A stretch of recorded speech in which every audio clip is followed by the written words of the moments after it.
Hey guys, what's up? This is Mel, and I am back to talk about The Flash, episode 401, titled The Flash Reborn, which premiered Tuesday, October 10th, 2017 on CW. I am recording on October 12th. It's the only time I've been able to sit down and talk about it, but guys, I'm so excited that it's finally back. So, again, huge spoiler alert. If you haven't seen the episode already, please go do so first, then come back and see what I have to say about the episode. Otherwise, other video reminders are up on screen right now. It's the same as last year. So just take a moment to read over those. Otherwise, I'm going to try with a 10-minute clock. And a little side note, guys, I do have a little bit of announcement at the very end of the video. So hope you stay tuned to watch that. But let's start 10 minutes and let's go with what happened in this episode. So timeline-wise, you kind of get like a little brief recap of what happened in the season finale, which is where Barry was saying goodbye and before he went into the Speed Force to stabilize it. So then we jump back 6 months later since those events, and it's pretty much lining up with the fact that it's been 6 months since the finale aired. So there's that. Also, we find out that during those 6 months, Team Flash is still trying to be strong in everything, but we find out that in the last 6 months, one out of three metahumans have escaped Team Vibe or Team Kid Flash. They keep trying to spin out the names of that. So there's that. So episode reminder though is the huge one being the return of Barry from the Speed Force. So there's that. Though the villain turns out to be this samurai warrior, and I'll reveal a little bit more about that in a moment. But the episode breakdown pretty much is only one major storyline. Yes, you have the return of Barry, and then you have defeating the samurai. But really, the samurai gives an ultimatum to the Flash team, saying that you bring me the Flash to face off within 24 hours or this city is going to fall to the ground. He's going to basically destroy it. So this prompts the team they have no other choice but to bring Barry back. The reason they hadn't so far is because they worried that it would destabilize the Speed Force like they had seen 6 months previously. But Cisco, since then, has been working on a way to possibly bring Barry back without destabilizing. So with it, we see Cisco teaming up with Caitlin as they work together to trick the Speed Force into thinking Barry is still inside of it with this ball of his DNA or something like that. So anyways, we see Barry returning, but he's not exactly himself. I guess he's not sane, really. He brings up you see a lot of the stuff he rumbles as being old phrases he used to say, and then it's also mixed with a few ramblings and such. And then he's also writing into these different symbols and stuff like that. So I'm thinking the reason Barry is kind of in this mindset is because in the Speed Force, he's not set in one time. So he could have been in the past, he could have been in the future, he could have been all of his memories, the ones he's actually lived through, and then the ones his future self has lived through. Any one of those, they could have been jumbled up in his head. And because I specifically pointed out one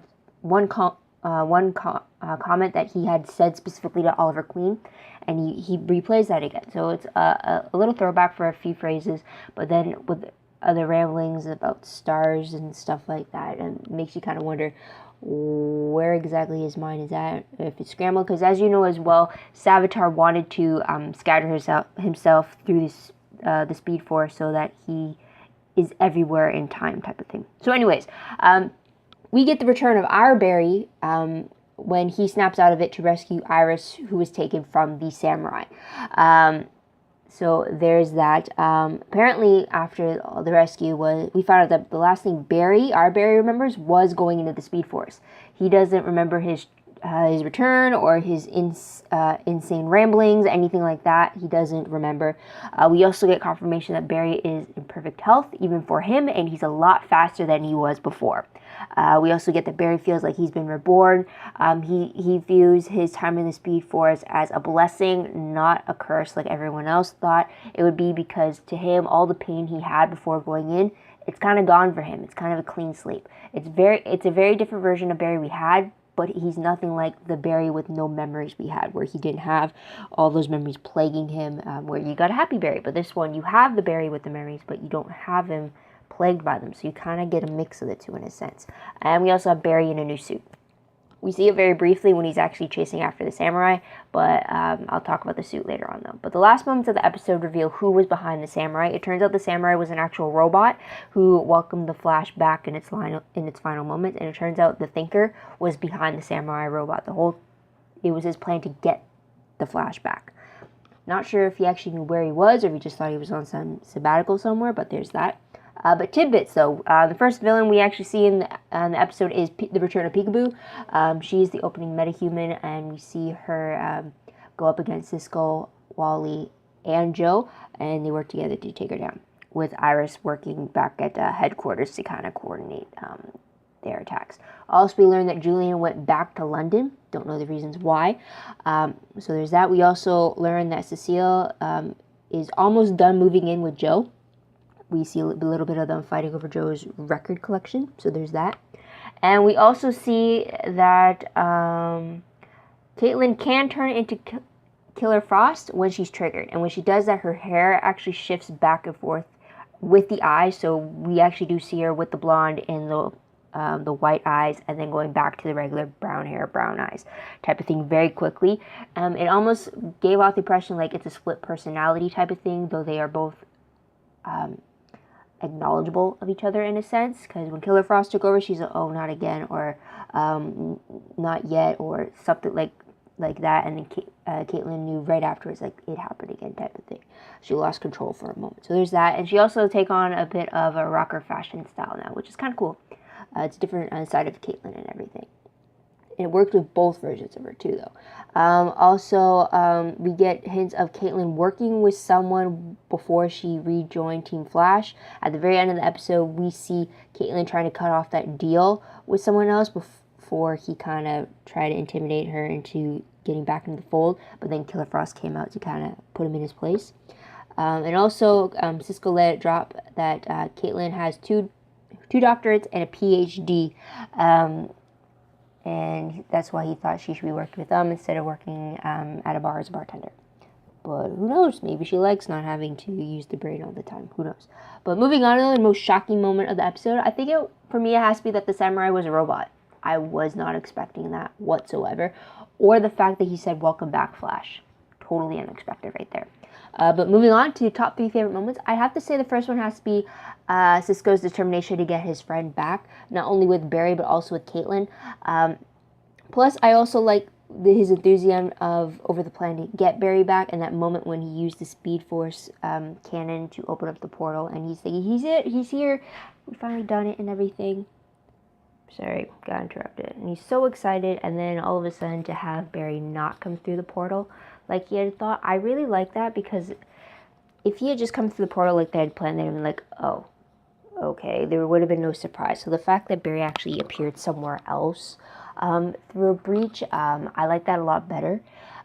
So I'm glad it happened that way, even though it kind of brought Cisco's move down. That was a little downside there. But also another thing I liked was Barry's newfound speed when he was actually in action, when he was going crazy around the lab, and then when he's going after Samurai. Just seeing how much faster he is now was great to see. I can't wait to see it be more explored as to why that came about for Barry. Maybe it's because he spent so long in the Speed Force. Maybe he actually learned something from them, or maybe he absorbed their energy like it was mentioned. Maybe that's possible, but I can't wait to see that happening. Also, another favorite of mine is that Caitlin actually shifts between Killer Frost and back with ease. I wasn't expecting that. I thought maybe once she shifted, that's it.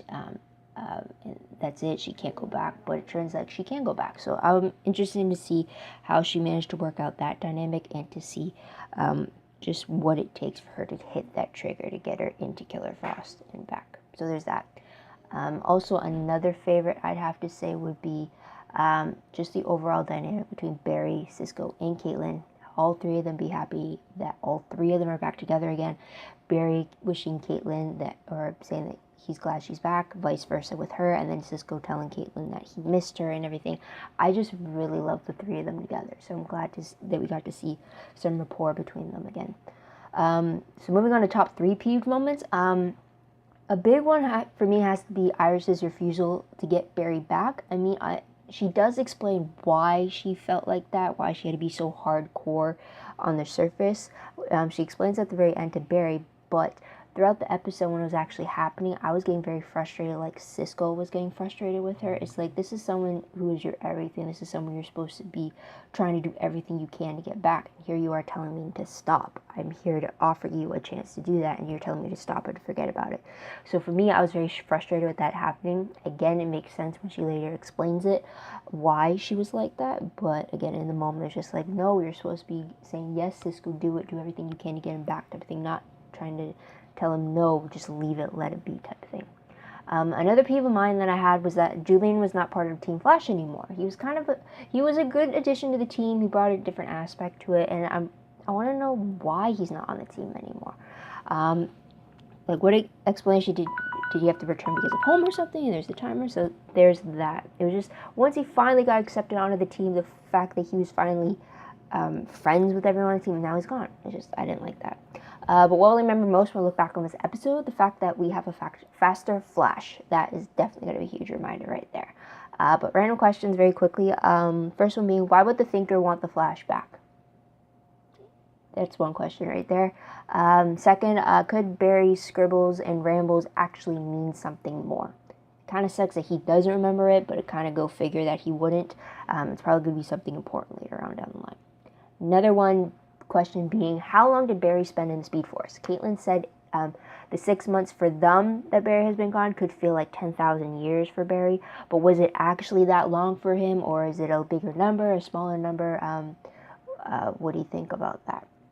And last question, could Barry's newfound outlook on his time in the Speed Force and how he feels coming back, could that be a problem with Iris? Because he views their separation as a blessing because it brought his rebirth, not only as a speedster, but found an inner peace within him from the sounds of it. But to Iris, when her face when he said that, it kind of looked like, well, here I am suffering from losing you, and I thought it was a curse and everything, and here you are saying it's the opposite. So I'm wondering if that's going to cause problems between the two of them. So there's that. Now moving on to predictions very quickly. Based off the promo for 402, it looks like Barry takes his new suit out for a spin, only to come across a few problems.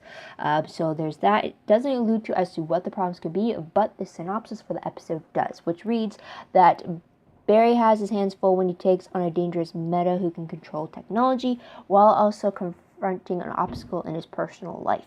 That could be in the form of Iris.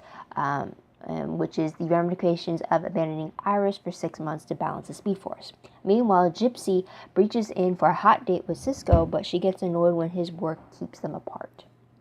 Understandably so. Can't wait to see the date, and I can't wait to see Barry and Iris go to couples therapy. How exactly are you going to go to that without divulging the fact that you're the Flash and you had to be on